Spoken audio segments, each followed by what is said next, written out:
am your glamorous host, Mark Ambrosius Soloff. Let me check my notes here. Now, Muff Movies is a podcast where we reenact your favorite films using only our memories, our funny voices, and some tiny notes. And a lot of shit. We've upgraded our technology, so our tiny notes are now on iPads. You probably know me, because I invited you.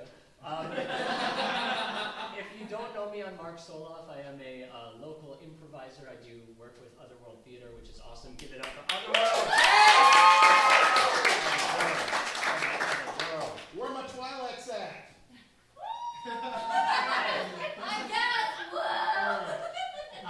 But I am not the main course, so to speak, if you're a cannibal. That's right next to me. This is Dave Stecco.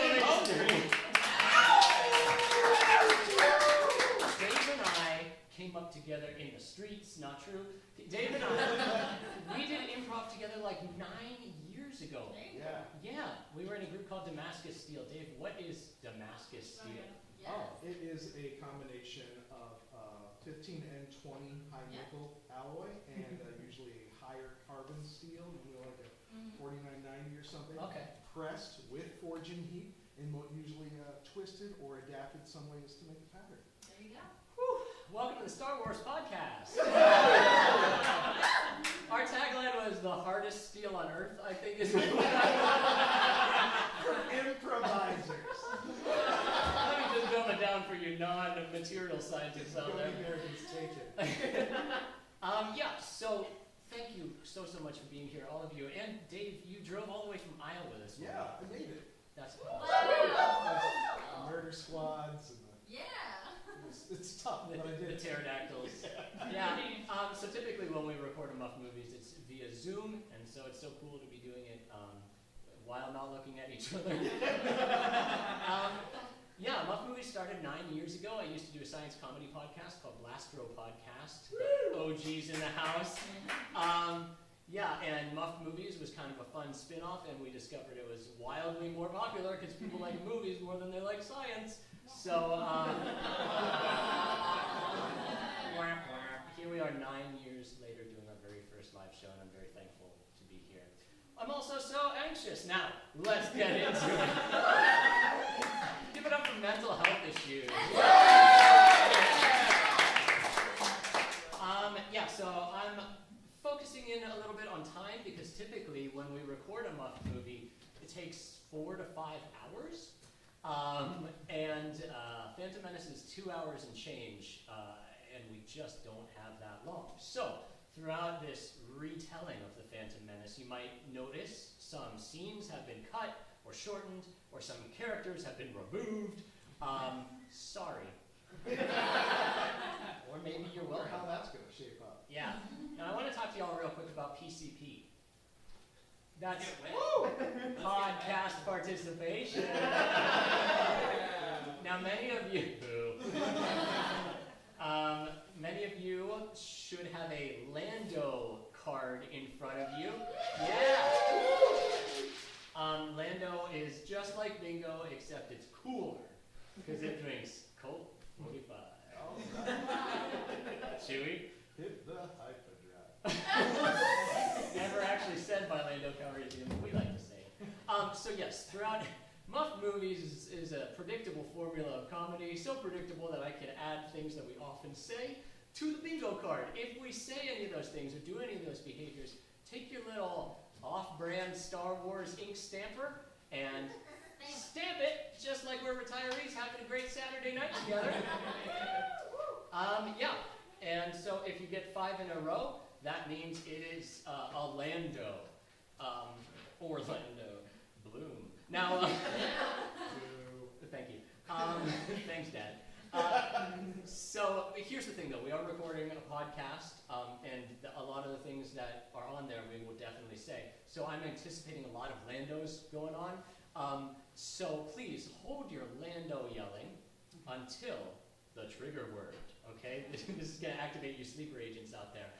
That trigger word is a phrase we say which moves us to the next scene in the story, and that, I should say trigger phrase, that phrase is smash phrase? Smash cut! Smash cut! That's right. So if you hear me or Dave yell, smash cut, and you have a Lando, that means you can stand on up and yell, Lando!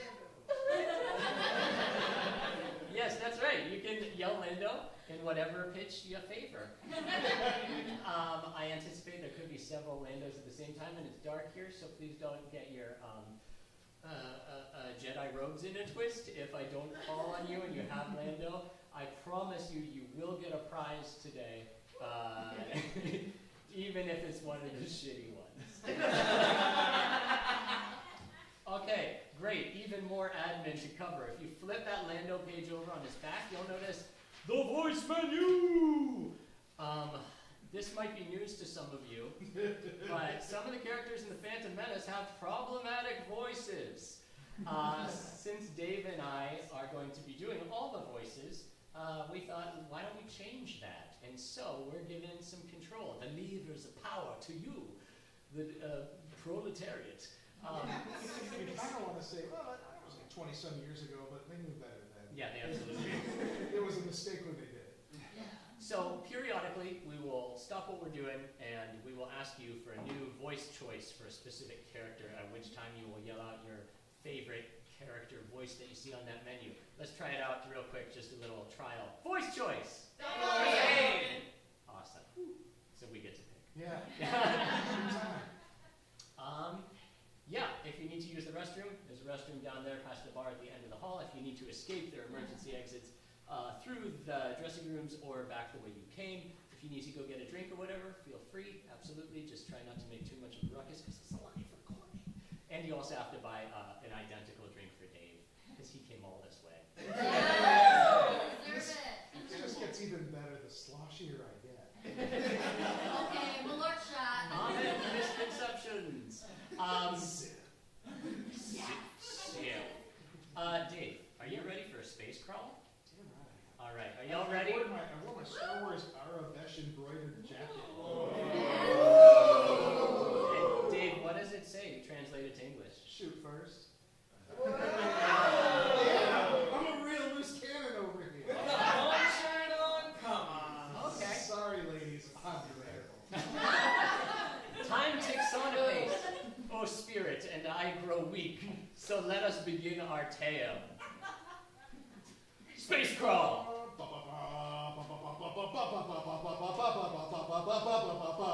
The Phantom Menace. Turmoil has engulfed the galaxy because trade routes are in dispute. The evil Trade Federation, who is made up of some sort of green aliens, has created a blockade of half-donut-shaped ships in orbit around the peaceful and Earth-like planet of Naboo. But don't worry, because the Old Republic has sent 2 Jedi Knight negotiators to fix this trade dispute right quick. Smash cut. Exterior space, the Trade Federation blockade orbiting over the little planet of Naboo. We see a Republic cruiser approaching one of these evil-looking, half-donut-looking ships.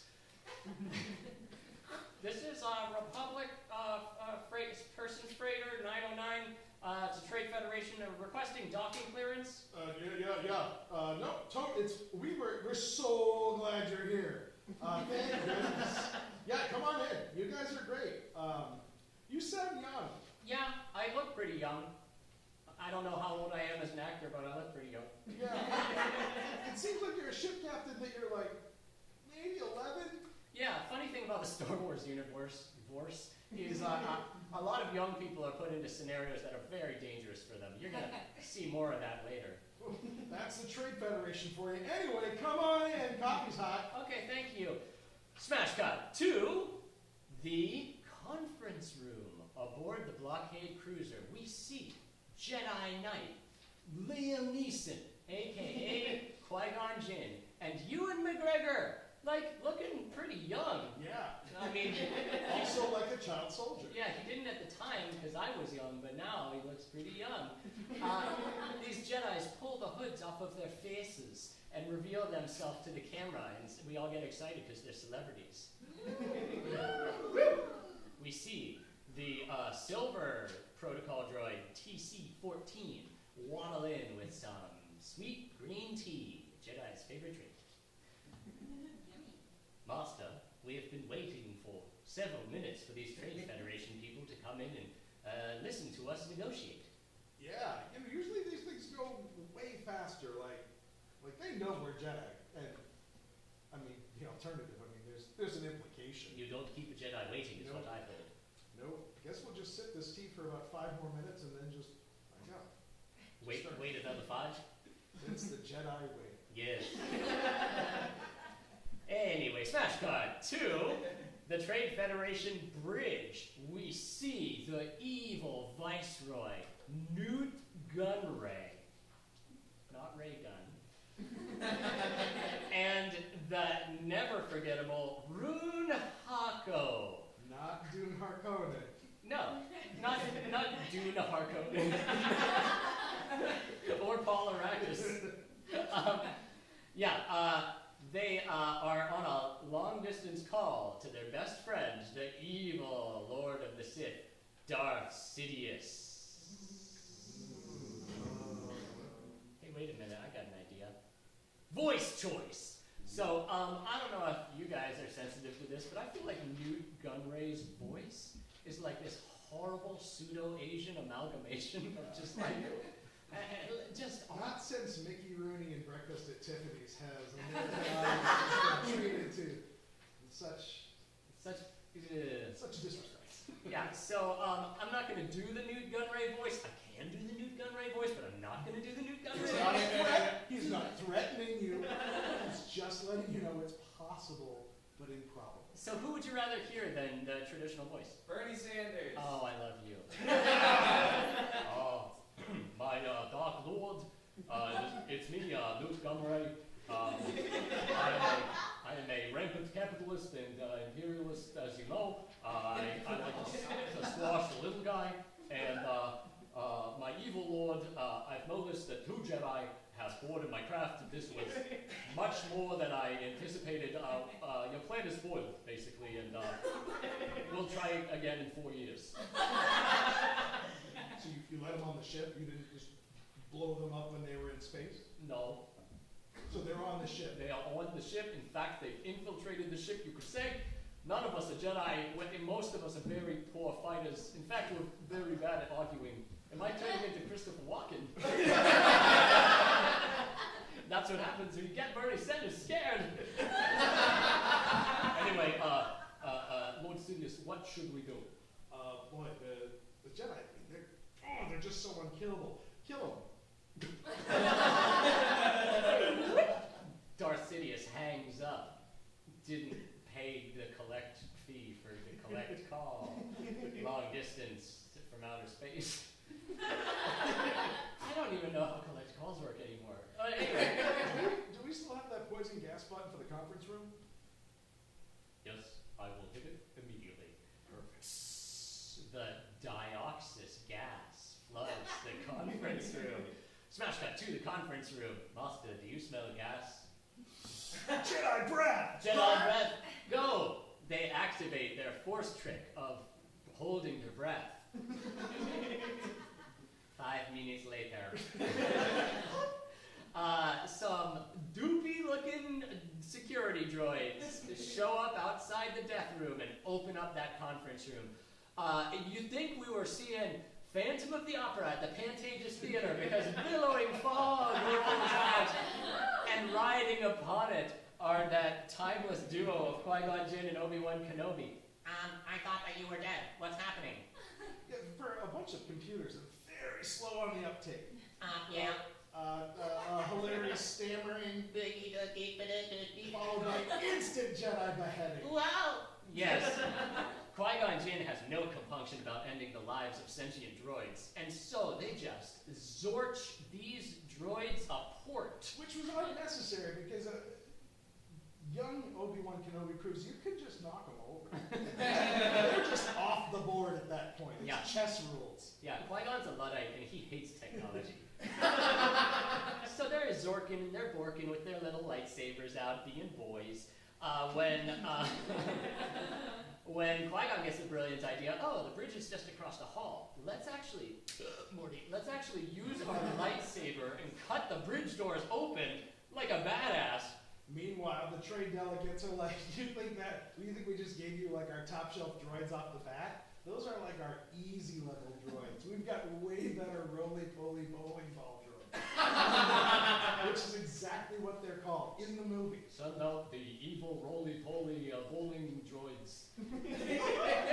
They're called droid because for no reason. It doesn't make sense. It's barely alien in wording. Anyway, the roly-polies killed them. Oh no, the Jedi's about to cut through the door. But leave it to old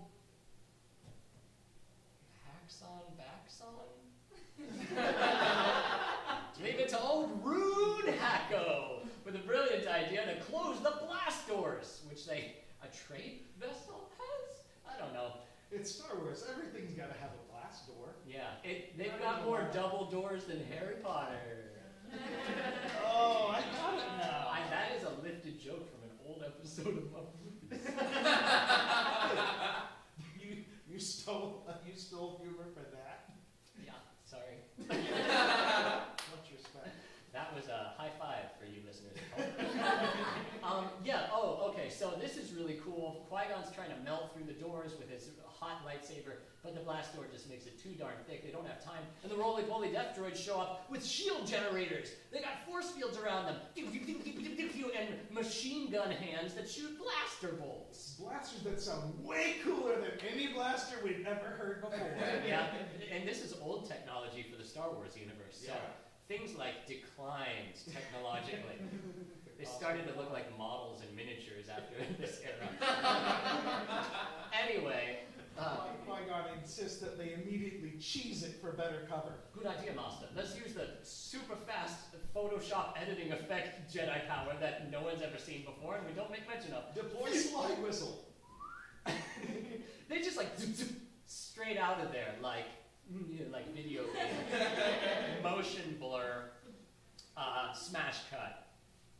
2, the hangar. We're gonna see a lot of hangars today, folks. That's the theme of the Phantom Menace.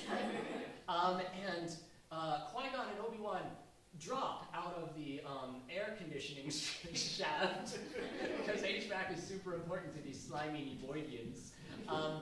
And they see, oh no, it's like a whole gigantic army of evil death droids loading themselves into big fold-up action figure carrying case ships. Uh-oh, Master, it seems that they're preparing for an invasion. We'll have to hide aboard their vessels. It's the only thing we can do. And then when we get to the planet, we'll just go from there. Just wing it. We'll just get in the air vents of the planet, I suppose. It's worked so far. Master, you love the air vents. Just don't change a prospect just because it's working. We're going to stay with the air vents. All right. Yes, so they load themselves up uncomfortably next to a bunch of folded up metal droids, each weighing about 300 pounds, I assume, just clanking into them. And we smash cut down to the Nebulian forest. We see these evil Trade Federation ships just like Windows 95ing their way down, crushing the deciduous plants and creating a stampede of all these exotic alien animals.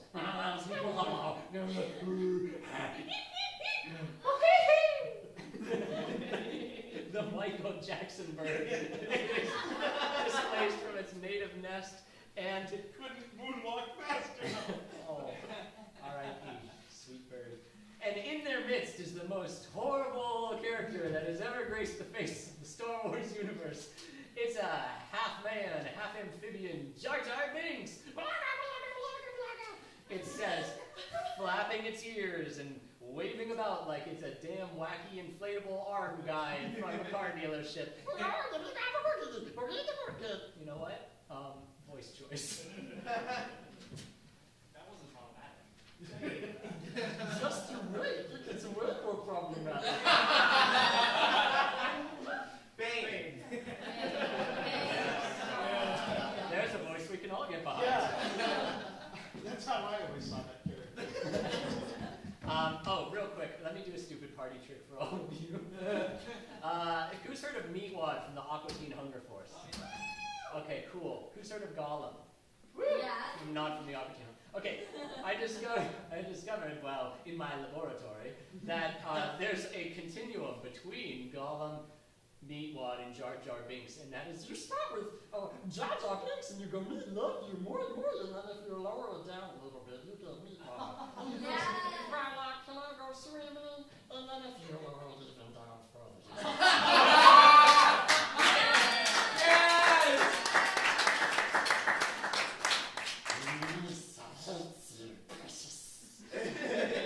And that's my party trick. That's the one. I'd like to establish as canon that they are all related. They like grow out of each other and occasionally tuck them back in. Oh no, it's some sort of evil federation. I must flee. So Qui-Gon and young Ben Kenobi, is there a shorter way I can ever say that? Obi Kenobi. Obi. Little Obi. Qui-Gon and little Obi come smashing into him, which then precedes another round of flap slappery. Badoink, Wilhelm screams. Yeah. Then they're all running. And is there anywhere we can hide from the crush machine that's 6 feet behind us right now? Yes, as a matter of fact, I come from an underwater village. But we're going to cut that scene because it's unnecessary to the plot. Smash cut. To the streets of Theed. If you're a Weird Al Franken... If you're a Weird Al fan, you'll remember Theed is the name of the capital city of Naboo where Queen Amidala lives. But what's this? Uh-oh, the droids have already beat the Jedi there. Queen Amidala, in all of her, bizarre paint and hair and giga glory, is being cruelly marched across the town square by these skinny little droids being jerks. Her entourage, her 7 Padme girls are there, and one Renaissance counselor who's like, I shall tell a counselor of this. Master, those people look like they're in charge. We should save them. Quick, let's blast out of this air duct we were hiding. Misa thinks it's dangerous. Quiet, you. Obi Kenobi, Qui-Gon, and the other blast out onto the streets. They martial arts those droids into submission and free the queen and her entourage. There's quite cosmopolitan. Yeah. A kiss on the hand can be quite continental, says Queen Amidala. Oh my, I've never touched a woman as against Jedi policy. Never again. Ouch. Anyway, do you have a hangar that we could go to? Why, yes we do, says one of the Padmes. Smash cut. To the hangar in the Imperial Palace. We've got to get you off this planet, Queen and Entourage, because it's too dangerous for you. Uh-oh, there's droids still. Let's try to talk to them, shall we? Little Obi, smash! Excuse me, did someone say negotiations? No, he said smash. Which then proceeds to destroy another entire crew of 4 very sentient robots. I'm a father. Hopes, dreams. One of them just finished college. First in my family to know. Snickety snicked goes the hard light, and down goes the robots. Oh no. We've got to make an escape. Do we have any unobtrusive transports off the planet that no one will see? Yes, we do. My most stealthy ship. Oh no. Well, let's take the giant mirror instead. They hop onto this sweet hot rod Corvette of Naboo, and it's shiny as fuck. It is just It's chromed out to the zone. chromed out from the dome out. There you go. We did it. Put the stake down. Yeah, oh my gosh. They take off, and those droid tanks are not good at aiming because they miss like the one thing in the sky, and it's crazy reflective. Oh, maybe they were using LiDAR, which is light radar, and it bounced off the ship. Don't make excuses. Which is what it's supposed to do. Anyway, whoosh, into orbit they go, and they see that all too familiar set piece, the trade blockade, but that's not going to stop them because they're brave. Murder donuts ready for them. Tiny little droid ships flying everywhere. Oh, it's that one sentient battleship from Battlestar Galactica, Scar, and it's hot on their case, and it starts shooting the ass of their plane off. Oh no, Queen Amidala, the ass of the plane is damaged. Do we have anything that can repair it? We've got 5 things that can repair it. We'll send them all. Okay. We're friends. Humans? Nope. Okay, fuck it, let's do it. Oh, hello, boyos, says Jar Jar Binks in the back room where he's been relegated because no one likes him. You have to go sit with the droid. And what is it? Uh-oh, callback 4 familiar-looking astromech droids. If y'all are new to Star Wars, an astromech droid is the thing that Luke Skywalker plugs into the butt of his ship so that it can have a computer in it. Anyway. And we recognize one of them's R2-D2 and 3 Expendables. They all use their magnet roller skate hooves and go out onto the hull, the outer hull of the ship, and start just like putting out their little peckers and zapping the damage. Meanwhile, at the front of the ship, Queen Amidala, who's known these droids her whole life, Yeah. so it's okay. We've got R2-D2 and They've raised her. R5-D2. They've raised her. She was isolated a lot. There's JP75. Jake Gyllenhaal. And these are new droids we're going to get to know for the rest of this trilogy. Yeah, they're going to be in the Star Wars series droids. Boom! Laser smash! Oh no! R5! D1! 747! Oh no, the last one left is our old pal, the hero droid R2-D2, who knows what it's doing. And he's swearing horribly the whole time, but we don't know what he's saying. I do have power, I need to read it. I think if you translated, maybe he'd talk like that. Yeah. Hateful princesses makes me go out on this ship. Makes me repairs. Yeah, that's more your. But fortunately for all of us, R2-D2 reroutes the power coupling, which is kind of a theme in this. If you need to fix something, just take the one wire out and plug it into a different hole, like you're an old-timey switchboard operator, which I assume is what George Lucas thinks is like electronic repair. Yeah. Oh, lights are green. My queen, the shields are back, and we have the hyperdrive. All right. Well, punch it, you fool, says Obi, and they punch it. They go into light speed, and the Nemoidians and the woes of the planet all just wash off them like an Herbal Essences shampoo commercial. You remember those? Yeah. Pretty good.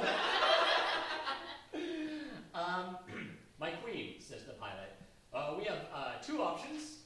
We can go to Puffy Planet, which is soft. Everybody is very law-abiding. No one's allowed to have guns. But it is controlled by the Trade Federation. And then just to the left of that is Tatooine. It's a desert planet. It's ruled by the Hutt cartel, which are like bloodthirsty gangster slugs. Just murder everybody. Doesn't he have that giant thing? Oh yeah, the Rancor beast. Oh yeah. Oh yeah, we all know about the Rancor beast. So it's Puppy Planet and...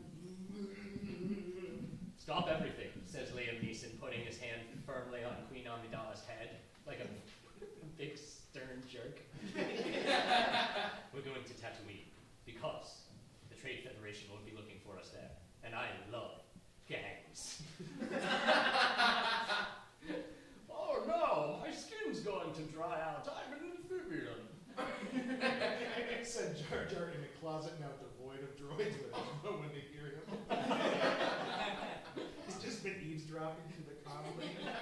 If I only could make a deal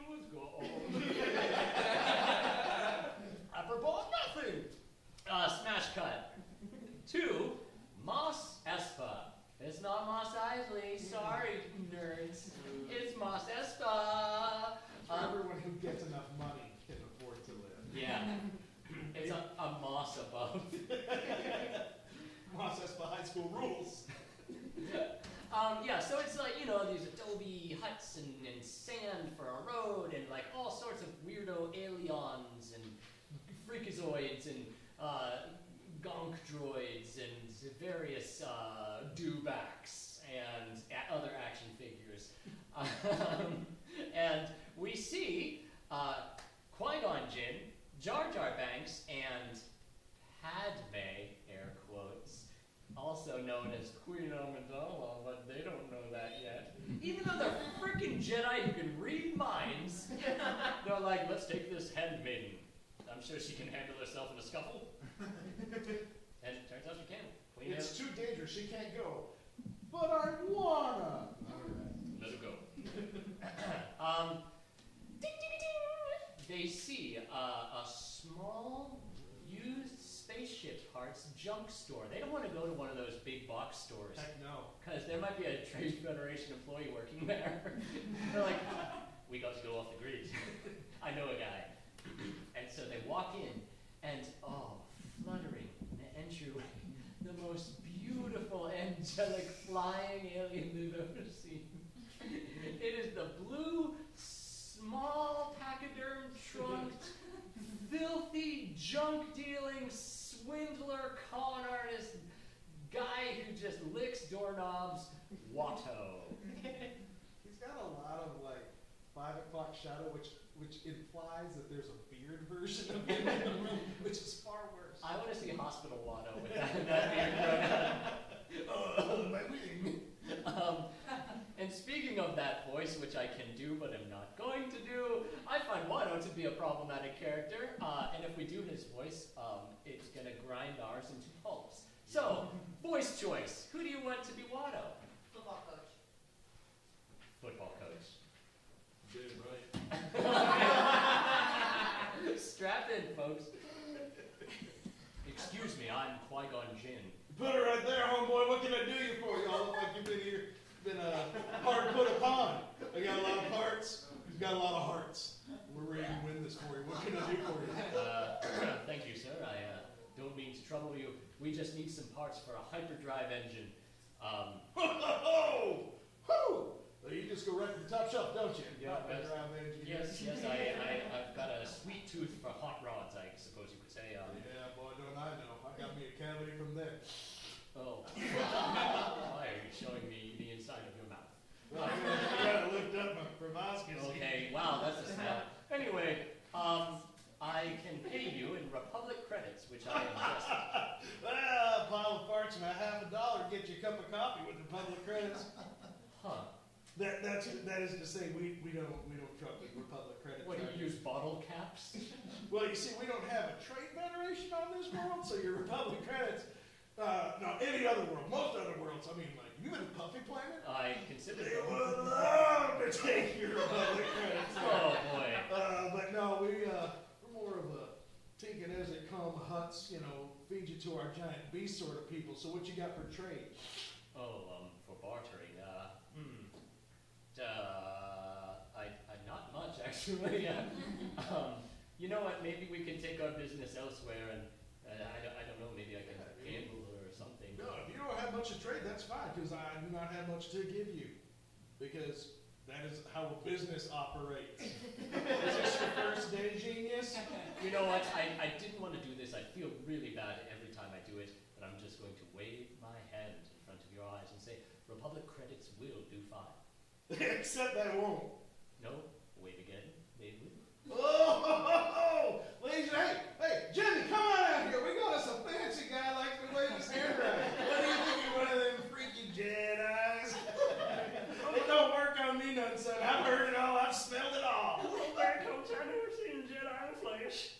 Sniff him, Jimmy. He's got that Jedi sniff on him. He smells like lavender. Moral of the story being, gas, grass, or ass, but Republic credits ain't gonna cut.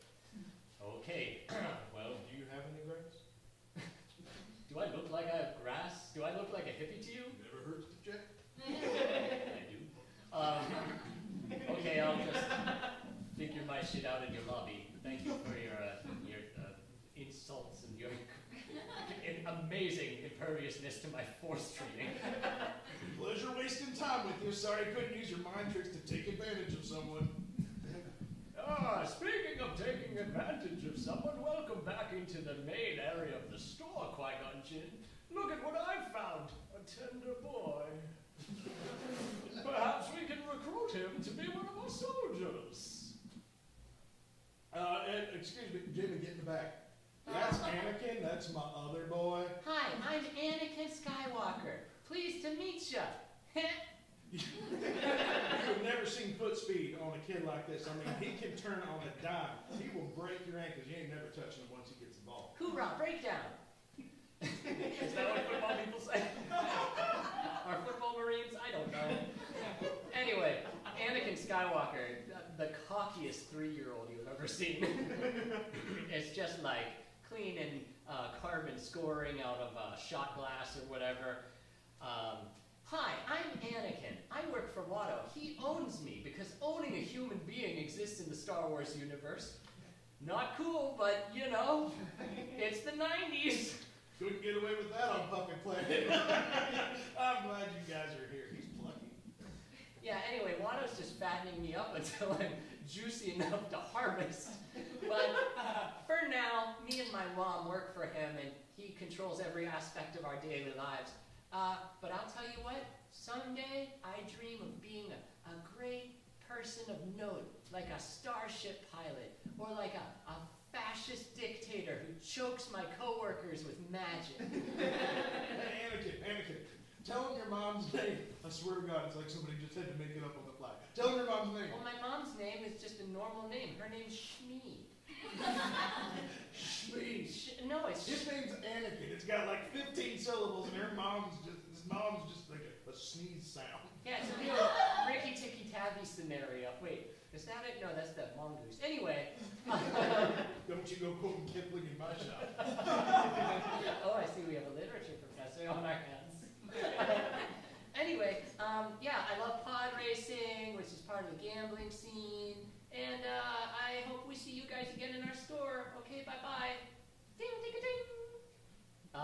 The entourage of good guys leaves the store when suddenly, shablam! We see a sandstorm of the mummy-esque proportions just douche over town. Oh man, all the stucco is just sandblasted apart. And these off-worlders have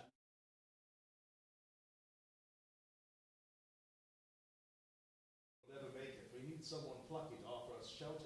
If only there were a small guide who was local that we could employ.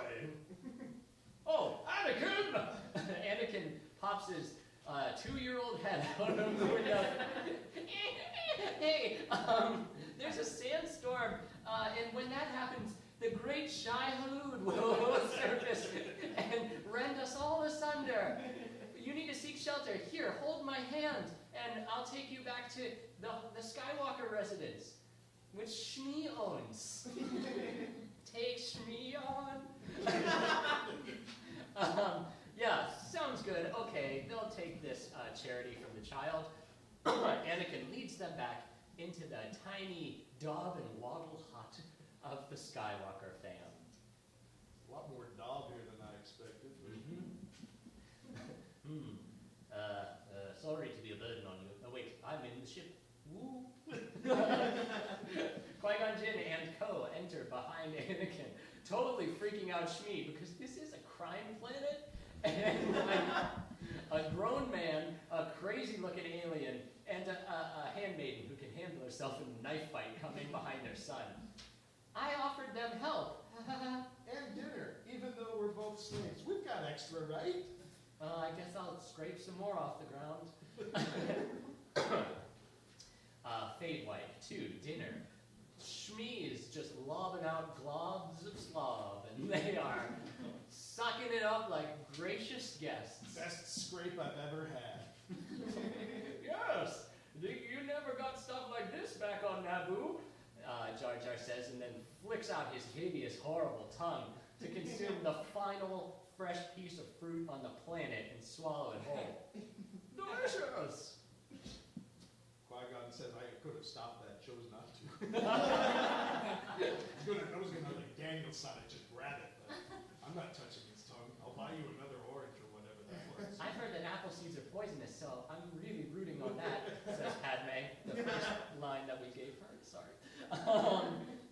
Yes. So, anyway, this is my mom, and let me tell you about myself. I invented C-3PO, even though I'm not like a brilliant roboticist or programmer. I guess you just snap them together here. And we don't have enough money to plate them in gold, like some sort of fucking freak. We just figured that between me and my mom and our indentured servitude, what we could really use is a protocol droid. Yeah, like, we really like to punch down, so even though we are like the lowest caste, we invented a creature lower than us to like do our chores. It's really sick. Maybe he'll meet someone who can't even speak, who he can hit and push around. And the cycle continues. Speaking of cycles, I love bicycles, but even more, I love pod racers. It's two engines that float in the air and a sleigh with no runners, and it goes too fast. And the gamblers make us cruise around desperate, dirty canyons that are crumbling and collapsing past Tusken Raiders who shoot at us with their actual human Earth rifles. And I love doing it. He's really quite good at it. I'm very proud of my son. Jesus. I mean, it's just two space jet engines in a basket. He just rips around, and the other drivers are as much of a risk as a Tusken Raider with a gun, and they are expert shots. But they're all trying to kill each other. I love my son. And I love my mom. And I don't love my dad, because he never existed, wink.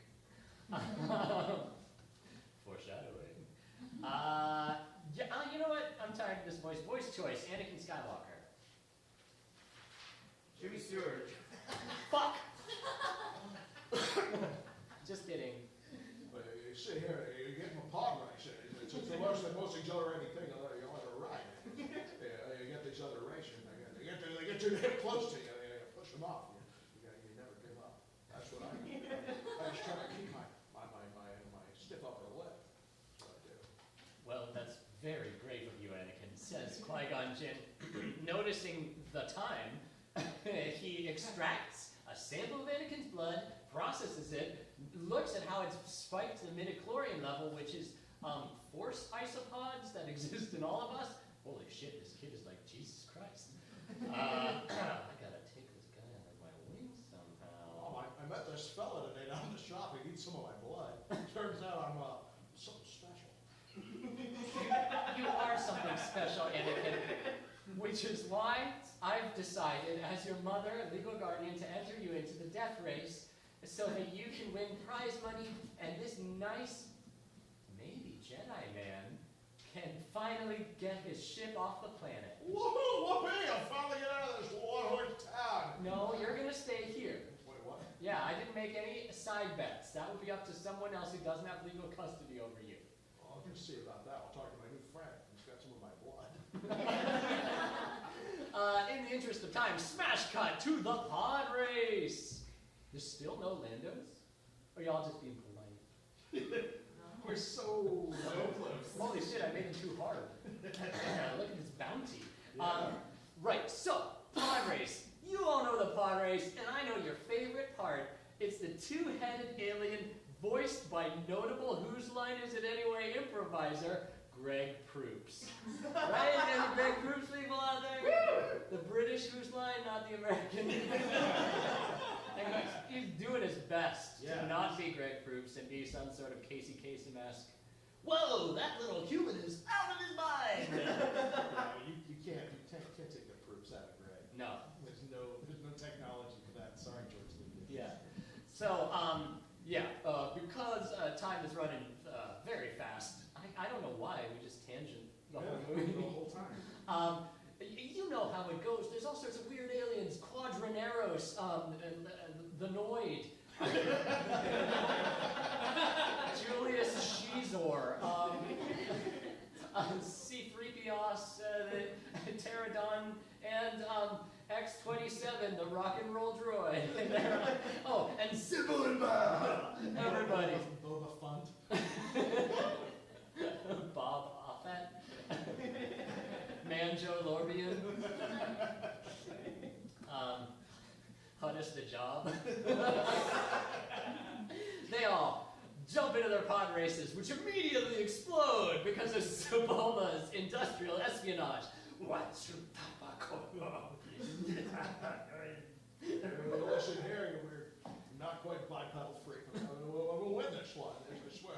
The two racers zoom off and are reaching the end stretch. It's so exciting. It's 20 minutes of high-action CGI that you can imagine in your mind. Uh-oh, the two ships are clunked together, and Sebulba's X-notch has crossed over Anakin's V-sumption. Oh no! It seems that they are intrinsically locked, like Javert and Jean Valjean in a struggle of life or death. You're getting a lot of your chocolate in my peanut butter, if you know what I mean, there, Sebulba. What's he do? Sebulba does a mean thing and hits a death button, and a death knife shoots out at Anakin. But Anakin, using the force that he didn't even know he had, redirects and water bends that knife straight into Sebulba's steering wheel, which forces it to careen sideways, and the entire podstravaganza explodes. Congratulations, Anakin, you're the winner. It's not murder if you do it on the racetrack. Yay, Annie! Whippy! Anakin wins and is showered with red-hot gold.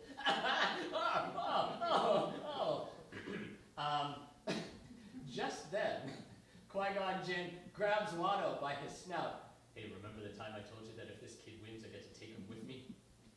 Yeah, well, it was a fair deal, it was a good game out there, everybody had a lot of hustle, but you got this one, I think, bullshit. I think that the refs are in your pocket, but, man of my word, on account of, you being bigger than me and all. Yeah, right, bigger than you. Still got Tries to twist the nose.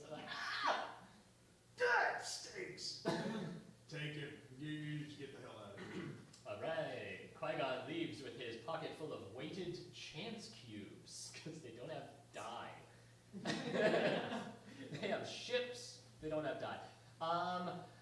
Yes. It is a six-sided coin, really. A six-sided coin. It's just blue and red. It's just, there's only two outcomes of Wow. And this is why we run long. Processing time for me. Smash cut to the dusty trail on the way back to Queen Amidala's ship. For some reason, we smash cut back in, and Qui-Gon's fucking hoofing it. Anakin, fucking move! Qui-Gon's just running as fast as he can. Wait a minute there, Buster. My little legs can't keep up with you. I'm only 1.5 years old. I was told you run the 40 in 4.4 seconds. Yeah, when I've got a Scooby snack ahead of me to motivate me. When suddenly, from straight out the clouds themselves, drops an evil, dark, red-faced, horned-headed figure. Oh my God, the most exciting thing in the trailer before we actually saw the movie. It is none other than the evil Sith apprentice, Darth Maul. Yes, Dad. Played by Oscar Isaac, who says so little in this movie. It makes me feel bad. So let's give Darth Maul a voice for once. Voice choice. What's Darth Maul's voice? You already used the ones you wanted. Christopher Walken. Oh shit. Yeah. Well, well, well, what have we here? Two little piggies in the desert. Looks like it's up to old Darth Maul to skewer you and have myself an old-fashioned, what's my race? Ithlian? Any Star Wars nerds in the audience? There's Ithorian? one in particular I'm looking at that should have the answer to this question. Really running out of steam. Anyways, the weird devil aliens love a luau. I'm not calling the Hawaiian and Polynesian people devil aliens. I'm just saying we both like luau's. Andy, get to the ship before he digs himself in any deeper. Jeez, I thought I was more woke than this. Yeah, somehow Darth Maul does not know the grab the ship move that we see Rey do later on. Spoilers. And Earthworm Jin and his three little baddies escape into the mirror cruiser. Smash cut to Coruscant, the government planet. City on the road. Hard-working Coruscant citizens bustling back and forth. Lots of politics to get done. That's right. Everywhere on the planet is a city. I don't know how they have an ecosystem, but it's the way it is. We see some 1930s guys taking their lunch on a girder 75,000 feet above the upper level. There's a lower level, and then the underworld city. Anyway, yes, we have no time to get into this, so we smash cut straight into the Jedi Council chamber, where we see some familiar faces. It's Master Yoda. Remember him? We were excited back then because this is before Grogu existed. And also that famous master, Samuel L. Jackson. No, traditionally known throughout the world as famous for his calm, meditative demeanor. Just like a Jedi. Masters, I have brought this one-year-old child in front of you because he is a virgin in the Force. I believe he needs to be trained. Do I have the Council's approval? I want to say no. Is that cool? Okay. Council? Anybody else in the council? Biff Begoggin, the long-necked master, says no. Let me just defer straight to Yoda, the leader of the council, because I don't care about most of you. Master Yoda, please, can I train this Borg? Normally fine with it, I would be, but have a Padawan you already do, so... Oh, not this? Qui-Gon pushes Obi-Wan Kenobi out the window. He'll be fine. He's old enough to take the test. He's basically a master. I have nothing more to teach him. I mean, I just really like this boy. Just keep going. So shall it be it. Says Yoda. My vote being that you give yes to have them. Nice! Qui-Gon high fives. Little Anakin's tiny little baby hand. This is bullshit, is heard by normally sedate Master Windu as they leave the room. I want these motherfucking Sith! Smash cut to, hey, let's just cut straight to the government Senate. The Senate of the future is so exciting because it's filled with donut chair ships and all the politicians sit together, and when they want to talk, they whoosh out straight into the middle of empty, dead space. They have video technology. They don't need to do this. But anyway, this is Queen Amidala's moment. This is why she came to Coruscant. She zooms out there with her dear, faithful, trustworthy advisor, Senator Palpatine. He's just so trustworthy.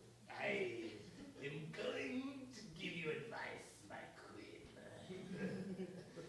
If the Chancellor disagrees with us, you must fire him by saying he has no confidence or something. We're saying this by memory, so. But the Chancellor's our very best friend in the whole wide world. That would be whack. It would be whack, but sometimes in politics you must be whack to get your payback. Fair enough. Fair enough.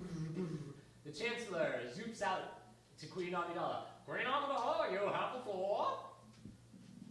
My fellow Coruscantians, This is bullshit. This is absolute bullshit, says the Nemoidian delegation from the Trade Federation, who just like Mario Kart the Queen's Senate pod straight into the wall. And she spins out and a Lakitu has to fish her out of the rainbow. Sorry, Mario Kart fans. This is absurd. We need proof. She is hurling grievous allegations at us. We did not try to kill any Jedi. Blockade is completely legal. She's being prejudiced against green aliens that don't have pupils. I apologize that on my trip through space on a faster-than-light ship, I didn't have any photos of the enormous army that was landed on my planet. But, gotta believe me. And if you don't back me, you're probably, I hate to say it, whack. Senator Palpatine whispers into the Queen's ear, "This is where the bureaucrats will do things that are bad." And we see a tentacle head guy, like looking real barrister-like, with the long English curls. The Chancellor looks at him, shrugs, and says, "The Chancellor says that the Nemoidians are right, and we need to debate this before taking any action. So we're not going to help Naboo right now." I'd like to second the motion that we move to vote to clear censure to create a community of voting bodies that would then investigate whether or not there's something we should be "Hi, doing to- Queen Amidala here. Can a woman talk?" No. Now the awkward thing is that blue alien was a woman. It just looks very masculine. She don't care. Anyway, Microaggression. I do not have time to listen to you debate in the Senate. My people are dying. If you don't do something, then I think you should fire this whack-ass chancellor. Whack, whack, whack, The whack, whole room whack, takes it up. Whack, whack. whack, whack, whack, whack. Oh no, the chancellor is so spiritually devastated, he crumbles and crunkles down into a carbuncle. The power is cut to his floating disc, and he just plummets to his death. Hey, I think we should elect Senator Palpatine as the chancellor, says Senator Palpatine's hand puppet. Oh, well, it's quite an honor. We'll see due process and No, I whatnot. think it should be Palpatine, says his other hand puppet. Well, I suppose that it's unanimous. I think that Senator Palpatine's got some good ideas, says another hand puppet controlled by the Force. Oh, you can't learn that from a Jedi. I was Alec Guinness and Palpatine for a minute. Smash cut to Naboo, baby. Let's get back to Naboo to defeat. Thank you. One tiny. Not a lot of Mulan fans in the audience, I see. Y'all need to watch Mulan. Y'all like Mulan?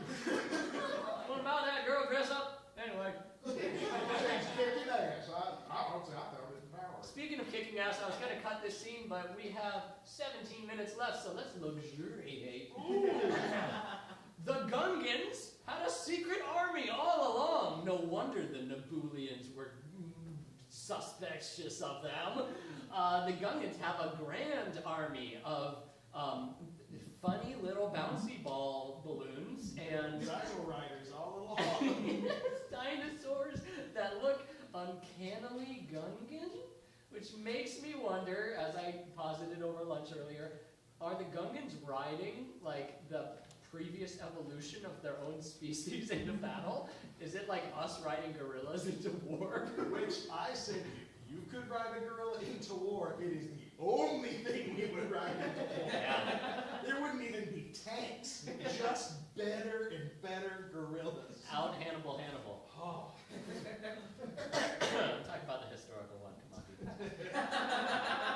on, people. The Gungans erect a shield. Awesome plan. And the robots advance. The robots pass through the shield and kill the Gungans. Oh no, we must retreat. Jar Jar, this is looking bad. Yes, I didn't do it. I'm a robot. Beep boop beep. But the robots aren't buying it, and they take the Gungan leadership under gun time. Which one of you is General Jar Jar? That would be me, sir. He was given the rank of They General. made him a Bombad general. So I feel like in Star Wars, General just means not specific. It's not actually a military rank. What do you do? Oh, a little bit of this, a little bit of that. Anyway, Gungans are getting pasted, as we learned. Smash cut. Wow. I thought thought we were going to be doling out prizes the entire damn podcast. I made it too hard. Sorry, y'all. Glorious. Who has one square left? Oh, shit. Oh, shit. Lando didn't there. What? Wait, do you really have Lando? Yeah. Why didn't you say Lando? What is You it? just said glorious. Yeah, I was just panning. Oh, shit. Come on down. Come on down. Time is of the essence. Come on, Lando, friend. All right. I believe you. I don't have to see it. And select from one of our many wonderful prizes. We have a Lego set of Star Wars. We have a Pez dispenser that looks like BB-8 with no Pez in it. We have a fucking little pork sticker from Japan. I brought it directly there. A little R2-D2 cloth from Japan. Fucking 30-year-old Star Wars comics. What? Also, the prize jewel. What is that? Starlog? Star Wars Spectacular Star- poster. Yeah. Star Wars Yeah. Spectacular. That's a bitchin' shirt, by the way. Thank you. That magazine's older than Bernie Sanders. Yeah. All right. Great. Moving right along. Queen Amidala shows up in the hangar once again. The hangar. Oh, the hangar. Yes, the hangar. And once again, they just fuck up droids. Kill them, boys. She says. In those hangars, nothing but air vents. You don't know where he's coming from. It could be anywhere. They're in the fucking walls, man! The droids are flipping out, and Qui-Gon, he isn't even using his lightsaber. He's just, like just hand-crushed, destroying heads. He's twisting necks. He's like biting through the midriff of these little Roger droids. Freaking the goo. Jesus Christ, says Obi-Wan, who's walking with 2 broken legs. Because remember, he's thrown out a window on Coruscant. That's canon. Good. Now our spaceship pilots will be able to get into outer space and shoot the blockade like we wanted to all along. Screw the law. Anakin, remember him? The 5-month-old hides. This is a wildly dangerous place for a child to be. Can we put him inside that war machine until this is over? Yes, it's not designed for an infant, but sure, I suppose it's safe enough. We'll just lock it from the outside. Good idea. Yeah, so they stuff the baby into the cockpit, who immediately mistakes the autopilot toggle for a pacifier and starts sucking it, activating the Naboo Death Fighter. It blasts out into space. Creeping death. Yeah, that's the old callback. Yeah, and whippy or some shit, says Anakin as he leaves the plot for a bit. This is the most fun I've ever had for my whole life. You never do that or such and shit. Oh, Mary! I'm gonna get up there and I'm gonna throw a rope around that Trade Federation dried ship and bring it right back down here for you. Is what I'm gonna do. I love that's what's the movie? Separate Piece? A Jimmy Stewart famous Christmas movie. It's a wonderful life. Thank you. I love that that's an It's a Wonderful Life reference in the middle of the Star Wars podcast. I will cut me being an idiot and will make it sound like I knew it. Well done, Mark. The magic of not live theater. Yeah, but hold on to your butts, because here's the fucking part that is worth it. Not worth watching the whole thing, but this is the cool part. It's worth a discussion. We hear John Williams playing his flugelhorn in the background.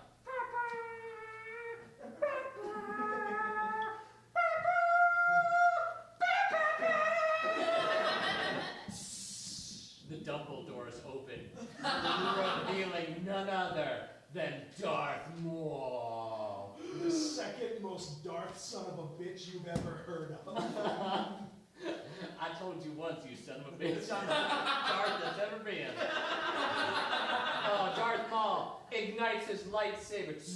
Oh, it's red, that's a bad sign. And then, another one comes out of its cloaca. Guys, this was mind-blowing to Star Wars fans in the year 1996. A bow staff lightsaber. I saw the greatest minds of my generation melted by this movie. But Obi Kenobi and Qui-Gon Jinn are like, Reckon old Qui-Gon Jimm's gonna have to take care of you. hold my beer. And they just force push all the good guys out of there, and they engage in lightsaber snuggles.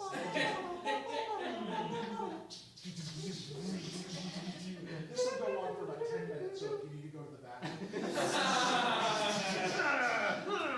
Can't take me. How about you? Yeah, there you go. Fighting. Everybody was kung fu fighting. And they take the fight on the road. They're like, this place is dead, y'all. Let's go somewhere cool. So the club, boots, boots, boots, boots. The club generator, smash cut to the power generator or whatever. We got Lando. We got Lando. Stand up, Landis. Yeah.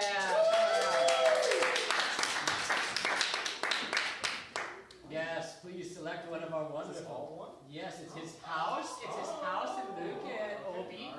It's a great little set. Welcome, Legos. Small pieces may require someone else's assembly. Damn, I am spiking on this. Anyway, they fight. Not great. So intensely that the movie itself's like, whoa. Can we just take a second? Yeah. Whew, this is hot. Guys. Hot. Girls. Hot action. And suddenly the power generator's AI ref just some laser walls in between the combatants. Okay, you boys need to talk it out. Okay? In words. Okay? You reckon the whole power station. And you would think that Qui-Gon Jinn, being a Jedi diplomat, would try to talk his way out. But no, it's just eyeballs. This is not going to work in the podcast, but you guys have Yeah. I'm gonna get you, sucker, says Qui-Gon Jinn. And then he starts just blatantly meditating all over the floor. Darth Maul's like, ew, what? Stop with your battle trance meditation. I'm gonna dip my lightsaber into this laser wall. I'm a grown man. I'm not ashamed of my body. I'm going to meditate wherever I want to. I mean, God made me in his own image. Why should I be afraid of my body? But we diverge. Yeah, then. Oh yes, it's on like Donkey Kong. Qui-Gon's lightsaber ignites green, and it goes against the Christmas red. And Qui-Gon is fighting Darth Maul. It's a fucking amazing fight. Kickflips, 180, ollies, Yeah. all of it. The nose grind, Triple Lutz, rails, crane kick. Hadouken! triple nuts. Yeah, it's Triple Lutz. Is that a thing? Yeah, it's from. Oh, you guys aren't huge fans of No, figure skating? Back to School? Anyway, what's Darth Maul's voice again? Was it Chris Walken? Chris Walken, yeah. Hey, Qui-Gon, you're great at fighting. Let me make you into a Sith, and we could fight each other forever. We'll be best pals. I'll be your master, and you can be my dark apprentice. Here, just sign this card. You'll notice we have good dental. Qui-Gon looks down at the card, and it says, "Gotcha, motherfucker." And then just below the card, projecting from his tum-tum, is the red-hot dick of Darth Maul's lightsaber. Sorry, kids. I get one. That's true. No! Says Alec Guinness, Jr. And Obi-Wan comes flying in, too late. yeah, Qui-Gon's just potato sacked on the floor, clutching his guts. Oh, this hurts worse than anything I've ever experienced. I regret my decision to become a Jedi. Oh, Mama! Oh, Ugly crying. it's really undignified. It's Clutching at awful. Obi-Wan as he tried to defend himself against Darth. Save me! Save me! I don't want to be a blue ghost. But Darth Maul will not relent. He's got Mall of America all over the place. But you know what? Obi-Wan Kenobi's youthful vigor is making quite a challenging combatant against Darth Maul. But you know what? Here's some fan theories. people are like, Obi-Wan's mad. That's the dark side. And so he's like fighting real good because he's using the dark side now. But Darth Maul recognizes that. He's like, game recognized game. And he channels it into a force boosh and pushes Ewan McGregor into another goddamn shaft. You're goddamn right. So many shafts for poor little Obi. Yeah. And he's hanging on to like this prolapsed anus or whatever. Guys, it gets dirtier the more desperate I am for time. And That's a promise. Darth Maul's just like taunting him. Yeah, like ha ha ha ha ha. Zorching the edge of the rim with his lightsaber. He kicks Obi-Wan's sweet blue lightsaber down the shaft. No. How's he get? Can he kill a man with his bare hands? How's a Jedi going to get a lightsaber if it's no longer in his hand? I don't know. The world may never know. We're about to find out. Oh. No. Ewan McGregor does a force leap off of the ice platform that he made by super cooling the water molecules beneath his feet. Another Jedi trick that we haven't seen before. Aha! He arrow flings straight over Darth Maul's head, confusing him, because much like a dog, Darth Maul doesn't like looking up. And he, using Jedi concentration water form 6 power, he bites through Darth Maul's entire torso using the blade strike with a sharp part of his hand. Oh, I am justly undone. Darth Maul says, split in twain by the raw power of a Jedi's fingers. Little Obi, just gently cradling his now severed torso, kisses him on the forehead, says we could have been so much more. Before gently laying him down and then slipping on the huge amount of blood flowing out. Hey Dave, what's the blood look like? It looks a little bit like Jelloos. That one, only 90s kids will get that. My favorite I got word. Lando. Yeah! That's great because smash cut. Oh, it's a fucking Irolflian. Yeah. Oh my god, I'm gonna die. Come on down, Sith Lord. Also Lando. Okay. Okay. What do I get? We've got very old comic books. We've got prizes from Japan. We've got a Millennium Falcon tin with a free Muff Movie sticker. I thought that was a bandana. Mark said it was a washcloth. Lisa, what's it called? For a washcloth. It's tenderly, right? It's like a thin washcloth. It's Oh, a thin yes. washcloth from Tokyo. That sounds like fun. Thin washcloth. All right. Thank you, Sid. Thank you. You're welcome.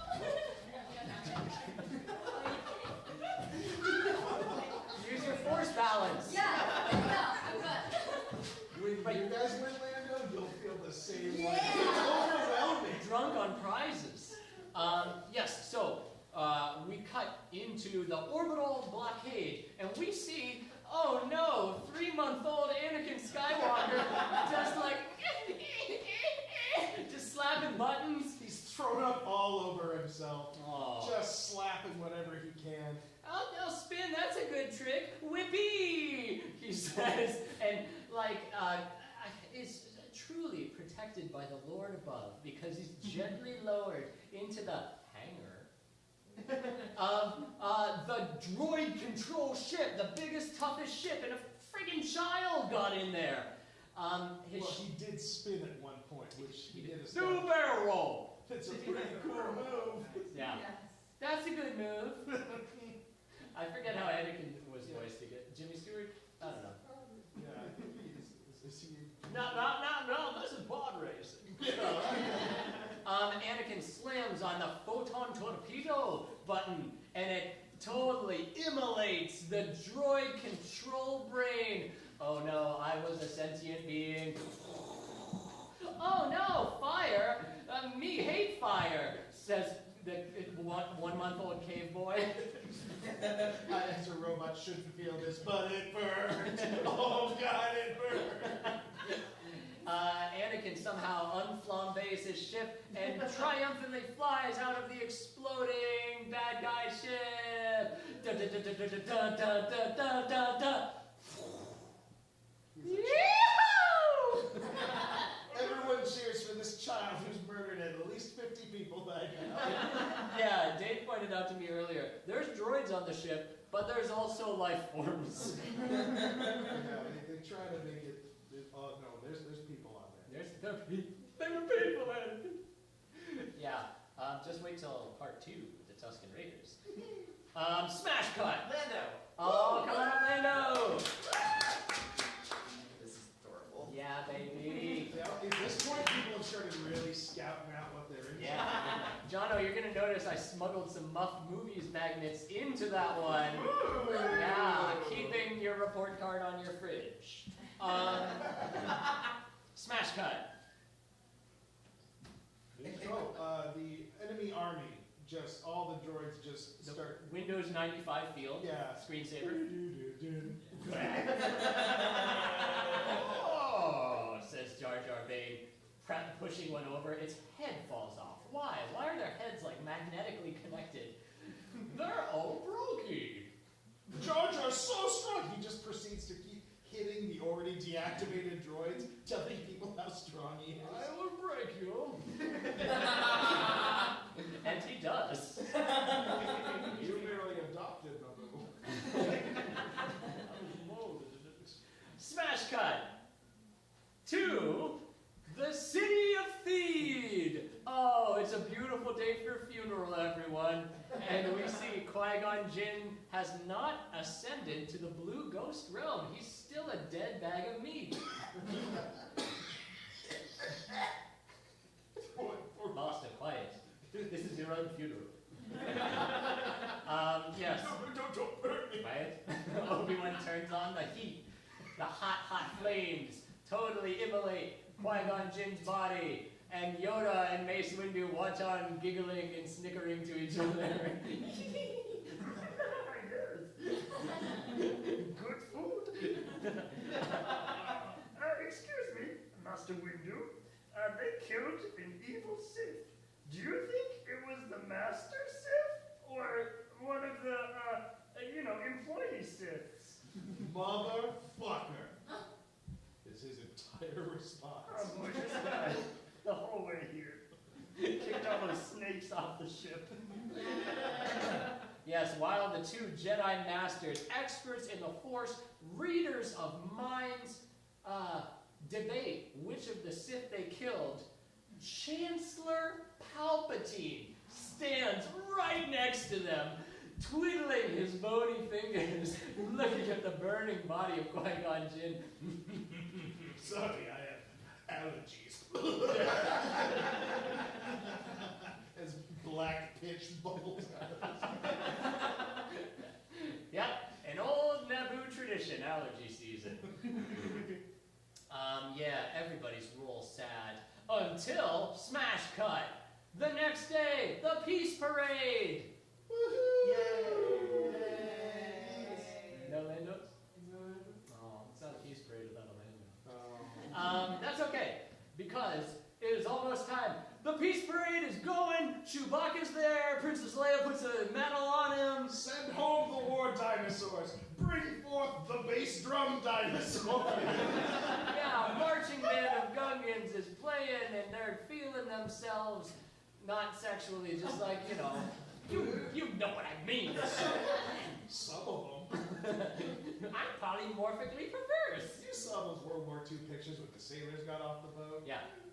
You thinking the Gungans are sucking on like a sea turtle? That's what they call it. And just behind them are the 3 Naboo soldiers who survived. And, of course, Obi-Wan Kenobi, now a Jedi Master probably, and the preemie baby swaddled in his arms, Anakin Skywalker, wearing a cute little baby bib that says, "When I grow up, I'm gonna be the greatest enemy the galaxy has ever known." On the back of his little onesie, there's 50 hash marks that no one wants to talk about. And Boss Nass, the biggest Gungan in existence, who exists now, gets a static electricity orb from Spencer's Gifts, holds that plasma ball high in the sky, and yells, "Peace!" Out! Smashing it on the ground. Bitch!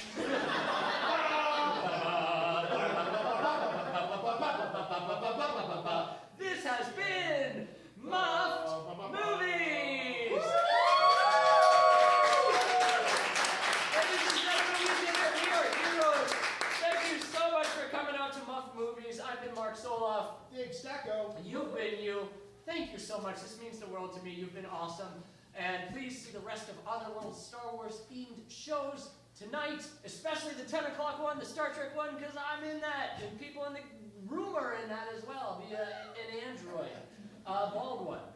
It's Star Wars themed Star Trek, because I'm into that. It's I've written so many scripts. Yeah, crossover is strong with this episode.